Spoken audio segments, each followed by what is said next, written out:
Hi everybody, welcome back to the channel. I'm Jeannette Womble in Columbia, South Carolina. Today I'm going to be sharing with you information about 1031 exchange. So stay with me as I take you through and explain what and why you might want to do this. Thanks so much for checking into the channel. Please like and subscribe to my videos as I do try to produce information that can help you along the way with all things real estate and also things in particular to the greater Columbia, South Carolina area. So let's get started. So what is a 1031 exchange?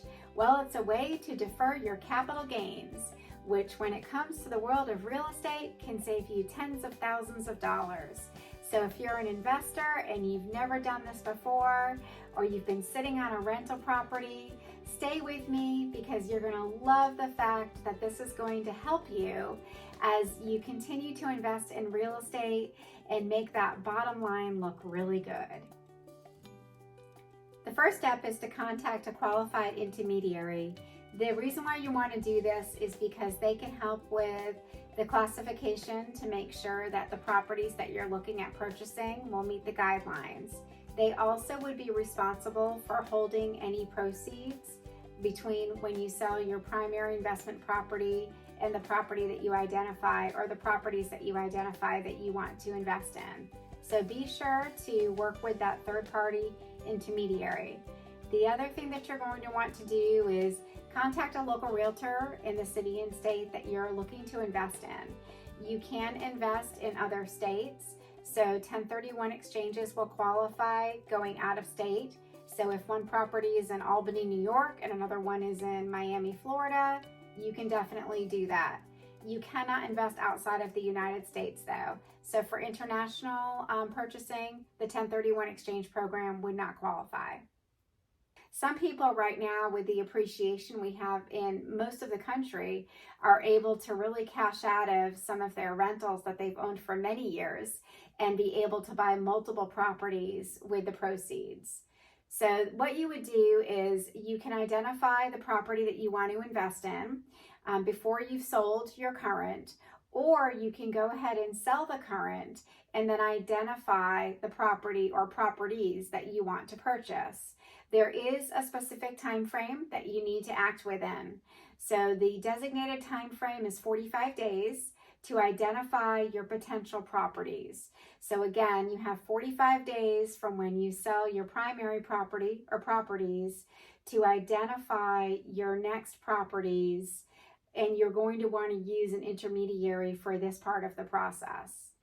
Once you have identified the properties, you then have 180 days to close on the properties that you have identified. So you do have some time. However, you don't want to wait too long, because if you don't work within those windows of time, then you're not going to qualify to be able to do your 1031 exchange. So who's not going to be able to benefit from this? Well, as I mentioned before, if you have a primary residence, you're probably not going to be able to do a 1031 exchange unless you're willing to rent it out for a period of time. The other type of investor that this is not well suited for is going to be somebody who has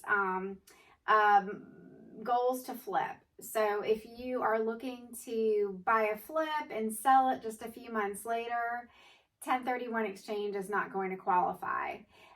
Some people try to do this with vacation homes.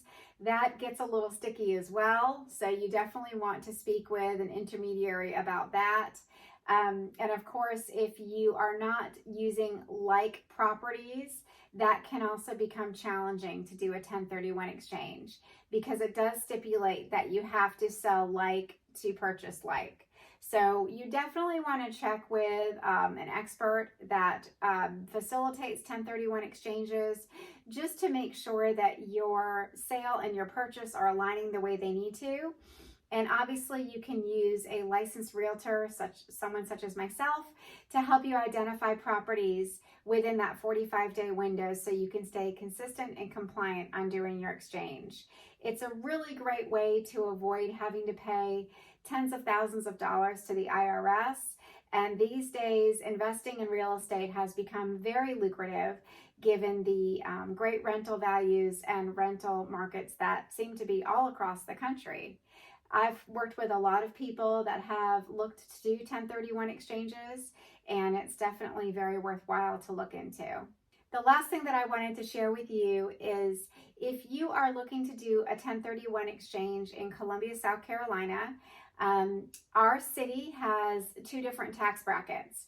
And if you're an owner occupant of a home and you pay property taxes, they're considered to be very low.